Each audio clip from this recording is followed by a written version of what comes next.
Yol, Ira nak jawab soalan. Ramai yang tanya kan, okey, kalau play card ni satu box baru, warna apa yang you all akan dapat kan? Okey, so Ira share dekat you all, okey. Semua warna baru sebab tu Ira update dekat you all gunakan kod kata saya nak box baru, okey. So bila nak box baru ni, Ira akan bagi semuanya warna-warna baru. Satu box ni kita baru buka, Ira tunjuk dekat you all warna yang ada.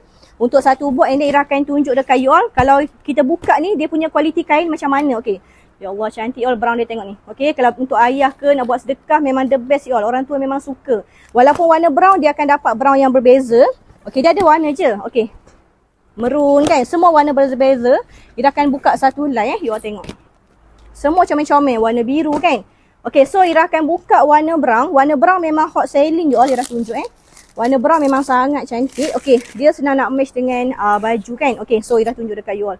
Dia besar, 2 meter suku, bidang 45. Yang paling utama, basuh tak singkat, tak luntur warna. Okey, siapa nak grab ada harga offer borong you all. Yang paling utama kan, basuh dia tak sini. Biasa normal kalau kain play card, selalunya dekat sini dia akan bergulung kan. Okey, so ada harga offer untuk satu box ni, 10 line. Siapa nak grab untuk dapatkan combo sedekah, WhatsApp laju. Okey, bye.